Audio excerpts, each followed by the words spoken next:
A minha vida está muito ligada à Sociedade Portuguesa de Escritores e à Associação Portuguesa de Escritores, que é a sua sucessora. Eu fui membro da direção da Sociedade Portuguesa de Escritores no tempo da presidência de Jaime Cortesão, o que para mim foi um verdadeiro privilégio, porque estreitei assim uma relação de amizade profunda com uma das maiores figuras intelectuais e morais da vida portuguesa deste século.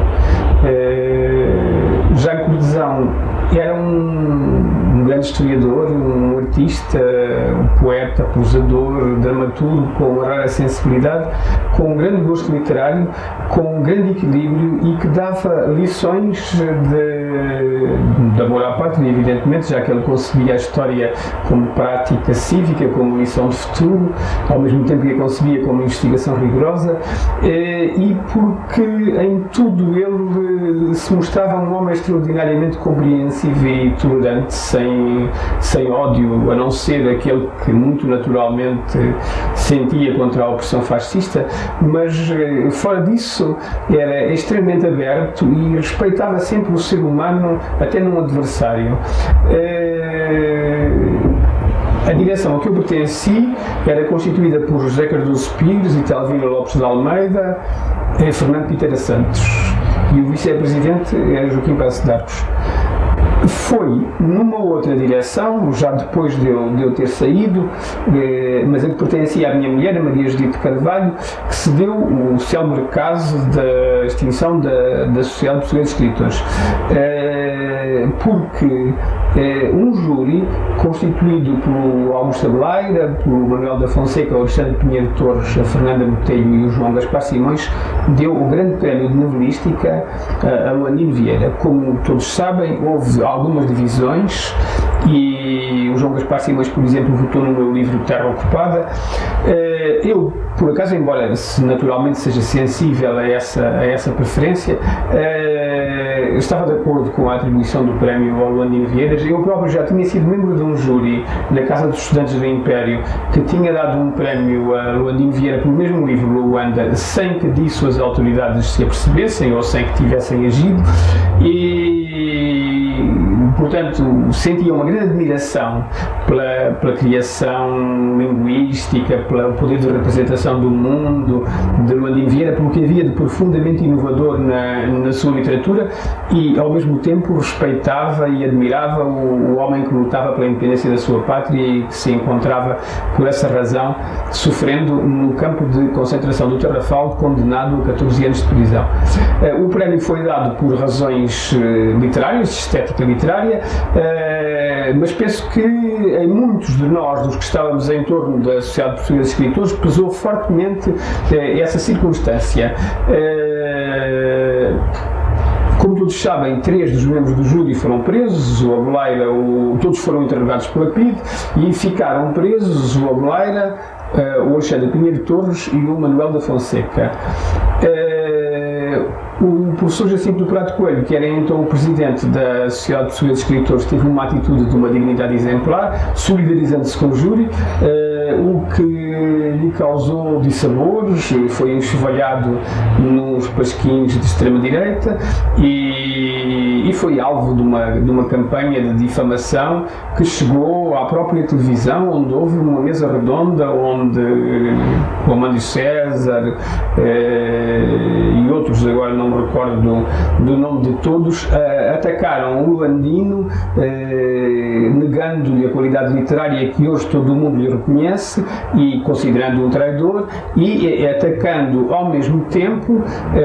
os dirigentes da Sociedade Portuguesa de Escritores e o júri. É claro que essa campanha perversa, mal intencionada e acoberta de uma total impunidade desencadeou atos de violência que culminaram na invasão da Sociedade Portuguesa de Escritores por um grupo de PIDES e legionários que, como sabem, provocaram uma grande depredação, destruíram parte das instalações e a sociedade não tardou a ser extinta. Depois houve uma série de reuniões em casas de escritores antifascistas, entre eles o José Manuel Tengarrinha e o Fernando Namora. Eu estive, por exemplo, numa reunião em casa do Fernando Namora com vários escritores, entre eles lembro-me do Alves Redol, do Álvaro Salema, do José Cardoso Pires, de muitos outros, julgo que eu agora também não consigo lembrar de todos. Sei que dessa reunião saiu uma decisão que eu fosse a Paris, onde tinha vivido e onde tinha muitos contactos e amizades, e o José Cardoso Pires a Londres, para fazermos aquilo que podíamos, já que em Portugal estávamos amordaçados e não podíamos protestar contra todas essas violências. Nós íamos agitar a opinião pública internacional. Era o nosso direito e o nosso dever, embora naturalmente corrêssemos riscos. E assim eu contactei em Paris, e não posso deixar de prestar homenagem às pessoas que me ajudaram nessa situação. Contactei com o Monde, contactei com o Humanité, com o Témoignage Chrétien,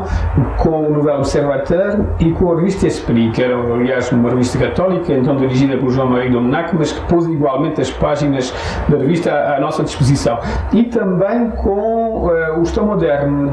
Nessa altura eu conhecia já Simone de Beauvoir e o Sartre, de dois encontros que tinha tido com eles em congressos de escritores em Florença e em Roma, mas estive mesmo em casa da Simone de Beauvoir e ela ofereceu-se imediatamente para publicar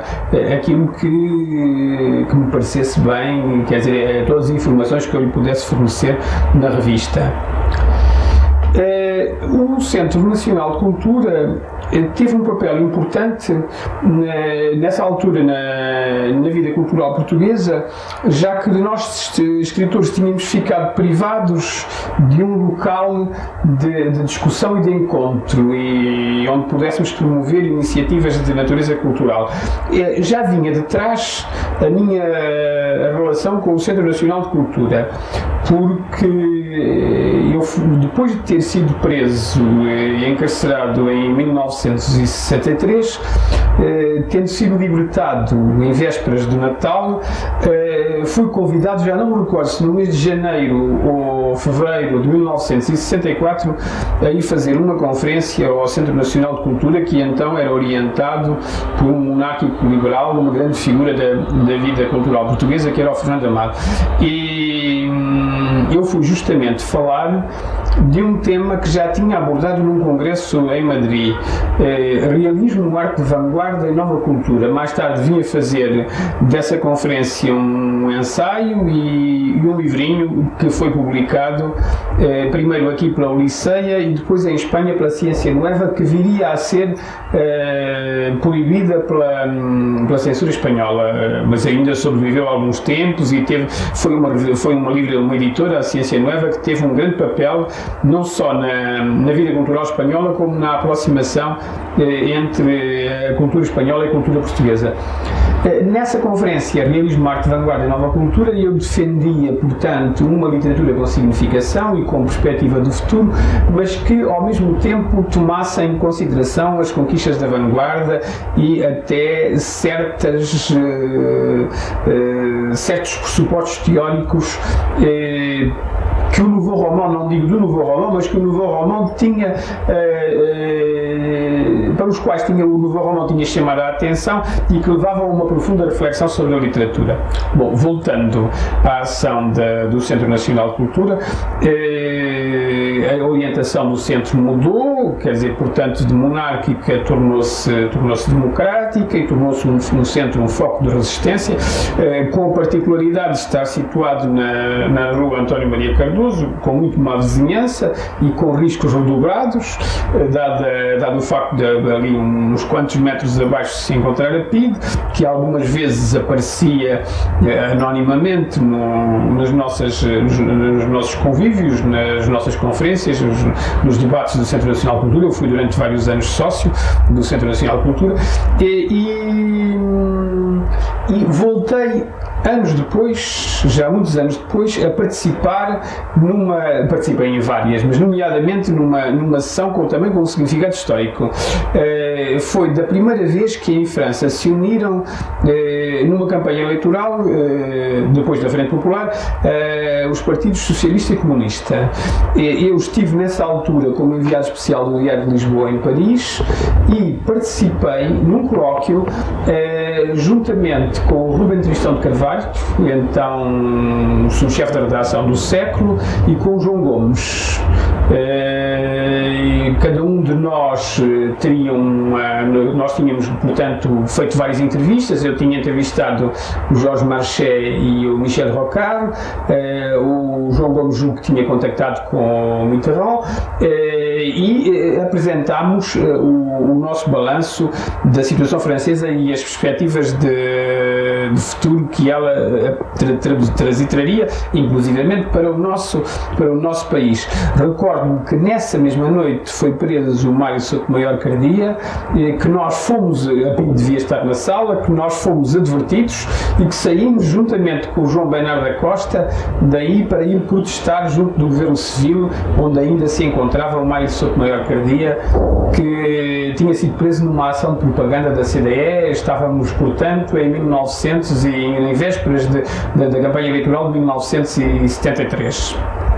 Eu queria, ainda antes de terminar, dizer que hoje não tenho muito menos convívio com o Centro Nacional de Cultura, mas não deixo de apreciar a ação cultural muito importante que o Centro Nacional de Cultura tem, inclusivamente no sentido de aproximar as pessoas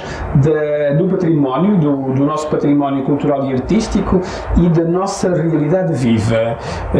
Acho que tudo isso é importante e que, além de tudo, é extremamente interessante, e há uma pessoa que tem tido um papel extremamente dinâmico, que é a Helena Vaz da Silva. Isto evidentemente, sem ignorar que muitas outras pessoas do centro têm colaborado e têm tido iniciativas cheias de imaginação e de valor cultural. Muito obrigado. Sou sócio há mais de 30 anos, mas que não tenho frequentado ultimamente, porque o 25 de Abril, que nos uniu a todos, ou que nos deu a todos a possibilidade de nos exprimirmos conforme as nossas opiniões, dividiu muita gente porque lhe deu outras tarefas. E agora podemos exprimir em muitos locais, em muitos jornais, em muitas salas, em toda a parte, e, portanto, o Centro Nacional de Cultura deixou de ter quase o monopólio da concentração democrática que teve por volta de 1965, 66, 70. Porque o Centro Nacional de Cultura, aqui, quase paredes meias com a PIDE, foi dos locais onde mais se trabalhou pela democracia, onde se organizaram listas de deputados de oposição, onde houve conferências, onde houve séries de conferências, colóquios livres, sempre muito vigiados, mas não sei se alguma vez com intervenção direta e ostensiva da PIDE. Lembro, em particular, uma série de colóquios depois de 1965, em que a sala se enchia, porque também nessa altura é uma diferença de hoje, as salas se enchiam, mal um democrata falavam, porque era a atração de todos aqueles que tinham sede da democracia. Houve uma série de colóquios, houve uma série de conferências com contestação, e era curioso que num regime totalitário, com imprensa totalitária e sem contestação, mal se anunciava uma conferência de um democrata, acorria toda a gente, e eram outros democratas que o contestavam, que davam as suas opiniões amigas, mas sempre divergentes. Lembro, em particular, a campanha eleitoral de 1969, coordenada aqui, com divergências aqui, com contestação violenta aqui, o que deu depois as duas candidaturas da CEUD e da CDE pela primeira vez. Pela primeira vez os democratas se apresentaram divergentes, mas foi aqui, e no lugar em que eu me encontro, vejo o António Reis a presidir a uma reunião de todos os democratas e com certa sabedoria, dando a palavra a estes mais chegados a ele, o que me levou a uma intervenção violenta, dizendo que ou ele me dava a palavra ou eu saía da sala, e tive a palavra, expus a minha opinião, todos os outros expuseram a deles, mas o facto é que, como se sabe, houve duas listas democráticas, a CEUD e a CDE, concorreram ambas com divergências acentuadas. Aliás, as divergências mantêm-se hoje, mas não deixa de ser curioso que alguns da CEUD se encontram hoje mais próximos do grupo da CDE, e alguns da CDE vieram para nós, para os do grupo da CEUD. Eu lembro o António Reis e o Sotomayor Cardia.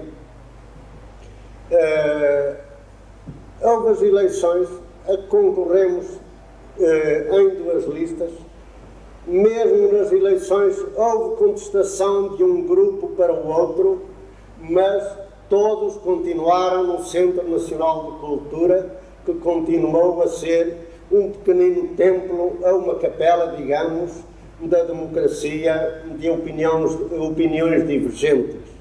Opiniões divergentes, mas só as opiniões divergentes é que podem dar a união ou a unidade, porque a unidade imposta não é unidade nem união, é simplesmente subserviência. Enquanto que, quando nós sabemos a opinião de todos, mesmo divergentes, então podemos fazer a unidade, porque sabemos com quem contamos, com cada um. É isso que continua a ser o Centro Nacional de Cultura, um centro realmente onde se aferem uma opinião pela outra e onde se faz a verdadeira cultura, porque não há cultura que seja imposta, nem há possibilidade de atingir uma cultura desde que tenhamos uma pata sobre nós. O Centro Nacional de Cultura mantém-se neste centro que dizem ser o centro da opinião pública, que era pelo menos o centro da opinião pública em Portugal, brasileira, São Luís, Rua Garrete, livrarias e, por cima de todos, e a pôr a sua opinião durante 50 anos e a impor a uniformidade e o silêncio, também a PIDE. O facto milagre é, e se há milagres, é que o Centro Nacional de Cultura nunca tenha sido abafado pelos seus vizinhos da PIDE.